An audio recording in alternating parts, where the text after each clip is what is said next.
Hello friends, स्वागत है आपका आपके अपने लीगल चैनल में। मैं हूं एडवोकेट सनी शर्मा और दोस्तों आज की इस वीडियो में आपको बहुत ही इंपॉर्टेंट जानकारी मैं देने वाला हूं। दोस्तों डाइवोर्स पर आज हम बात करने वाले हैं। डाइवोर्स का मैटर लड़का या लड़की दोनों के लिए ऐसा होता है जो बहुत सेंसिटिव भी होता है। बहुत सोच समझ के पहले तो आपको डाइवोर्स जैसा डिसीजन लेना चाहिए, और जब आपको पता चल गया हाँ भाई आप एक दूसरे के साथ नहीं रह सकते हैं, डाइवोर्स लेना ही है, उसके बावजूद भी आपको कुछ चीज़ों को ध्यान में रखना चाहिए। यदि आप बिना ध्यान में रखे डाइवोर्स की पिटीशन को फाइल कर देते हैं तो दोस्तों फाइल करना तो बड़ा आसान है, लेकिन जैसे कि आप जानते हैं कि लोअर कोर्ट में मिनिमम 3 साल डाइवोर्स के केस में लगते हैं, और बहुत से भाई बंधु बहनें ऐसी भी होंगी जिनके केसेस कई कई सालों से चल रहे होंगे।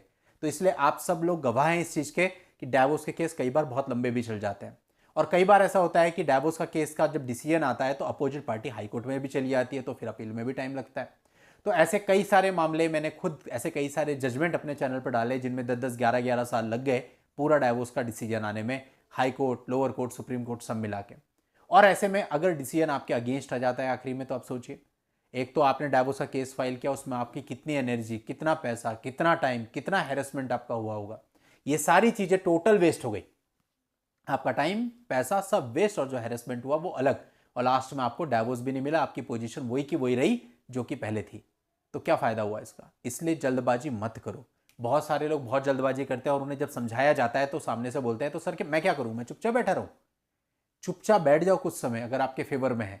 अगर आपको लगता है, अगर आपके फेवर में लीगली ऐसा है कि अगर आप 6 महीने शांत बैठ जाते हैं उसके बाद आपका ग्राउंड स्ट्रांग हो जाएगा, तो इट इज बेटर कि 6 महीने आप शांत बैठो, उसके बाद आप डाइवोर्स फाइल करो।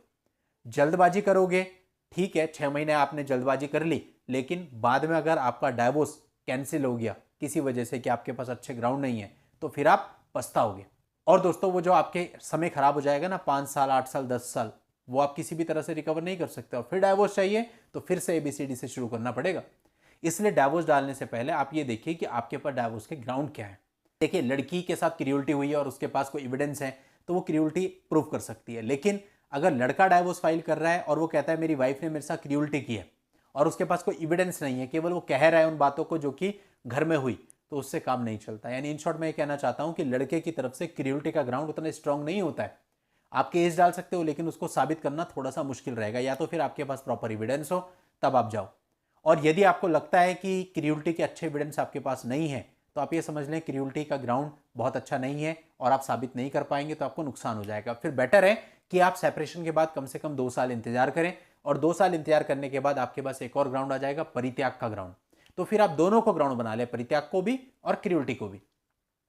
इससे होगा ये, यदि एक ग्राउंड पे आपको डाइवोर्स नहीं मिलता है तो बहुत सारे मामले ऐसे होते हैं जिनमें दूसरे ग्राउंड पे आपको डाइवोर्स मिल जाता है, तो आपके पास ऑप्शन होगा। तीसरा, बहुत सारे लोग इस वजह से डाइवोर्स में जाते हैं कि उनका पार्टनर एडल्ट्री में है। पति भी हो सकता है बहुत से मामलों में, पत्नी भी हो सकती है। लेकिन आपका पार्टनर यदि एडल्ट्री में है तो खाली आपके कहने से कोर्ट एडल्ट्री नहीं मान लेगी। यदि आप किसी लड़का या लड़की के साथ अपने पार्टनर की फोटो प्रोड्यूस कर देते हो तो उसे देख करके कोर्ट एडल्ट्री नहीं मान लेगी। यदि आप कोई चैट प्रस्तुत कर देते हो तो उसे भी देख करके एडल्ट्री नहीं मान लेगी। एडल्ट्री क्या है? एडल्ट्री है कि अपना पार्टनर होते हुए किसी और के साथ रहना, उसके साथ फिजिकल होना, ये सारी चीजें। तो अगर कोई चैट भी है तो कह सकता है कि ठीक है हमने चैट करी लेकिन इससे आगे कुछ हुआ ही नहीं। तो इसलिए ये चैट भी आपको बहुत ज़्यादा हेल्प नहीं करती है। और साथ ही इस प्रकार की फोटो जो साथ में आपने दिखा दी कि वो कहीं घूमने गए थे या कहीं पार्क में बैठे थे, वो भी काम नहीं करती है। एडल्ट्री के लिए जो भी आपके पास फोटो या वीडियो हो वो आपत्तिजनक होने आवश्यक है, तभी केवल कोर्ट उसको कंसिडर करता है। या फिर आपके पास कोई ऐसे एविडेंस हो कि जहां पे पता चलता हो कि आपके पार्टनर ने किसी और व्यक्ति के साथ रात गुजारी है, आपके पास होटल के बिल्स हो, ऐसे एक ही कमरे की उनकी बुकिंग हो। इस प्रकार की चीजें अगर आप कोर्ट में प्रोड्यूस करोगे तो एडल्ट्री का ग्राउंड साबित होगा। लेकिन आपको पता है एडल्ट्री है और आप इमोशंस में आके वो सारी चीजें पिटीशन में लिखवा देते हो जो कि ऑन रिकॉर्ड होती नहीं है, तो होता है कि आखिर में वो ग्राउंड आपका माना नहीं जाता, केस आपका खारिज हो जाता है, तो वर्षों की मेहनत आपकी खराब हो जाती है। तो मैंने आपको समझा दिया क्रियोलिटी के बेस पे कब जाना है, डिसर्शन के बेस पे कब जाना है, और एडल्ट्री के बेस पे केवल तभी जाना है जब आपके पास मजबूत एविडेंस हो, तभी आप एडल्ट्री को ग्राउंड बनाओ, वरना एडल्ट्री को ग्राउंड बिल्कुल मत बनाओ। दोस्तों बहुत सारे लोग होते हैं जहां पर शादी होती है, शादी के बाद लड़की या लड़के ने फिजिकल होने से मना कर दिया, रीजन चाहे कुछ भी हो, फिजिकल होने से मना कर दिया, तो आपने देखा होगा कि बहुत सारे लोग नॉन कंज्यूमेशन के बेस पर जो है सेक्शन 12 के अंदर एक पिटीशन फाइल कर देते हैं। ठीक है, यहां भी बात वही है कि पिटीशन फाइल करना आसान है, लेकिन आप इसको साबित कैसे करेंगे नॉन कंज्यूमेशन को? आपके खाली कहने से तो साबित होता नहीं। तो कोई ऐसा टेस्ट, कोई कुछ ऐसी चीज हो ही नहीं सकती जिससे पता चल जाए कि आप दोनों के बीच में फिजिकल नहीं हुआ है। तो कैसे क्या करेंगे आप? तो वो पिटीशन भी जनरली देखने में आता है कि आगे जाके खारिज हो जाती है। तो नॉन कंज्यूमेशन का खाली ग्राउंड है, तो केवल इस बेस पे भी जाना उचित बिल्कुल नहीं होगा, क्योंकि इस ग्राउंड को आप साबित नहीं कर पाओगे। अब दोस्तों हम बात करते हैं कि कई बार हमारे पार्टनर को कोई बीमारी होती है और हम कोर्ट को बताते हैं कि मेरे पार्टनर को ये बीमारी है, और उस बीमारी के बेस पर हम आगे बढ़ते हैं। तो दोस्तों ये भी एक वीक ग्राउंड होता है, क्योंकि यदि आप कह रहे हो कि आपके पार्टनर को ऐसी बीमारी है तो आपके कहने से खाली नहीं होगा। मेडिकल रिपोर्ट्स आपको चाहिए होंगी डॉक्टर की, जिसमें प्रॉपरली लिखा हो कि इसको ये बीमारी है, और जो डाइवोर्स का ग्राउंड है वो ऐसी लाइलाज बीमारी है जिसका इलाज नहीं हो सकता।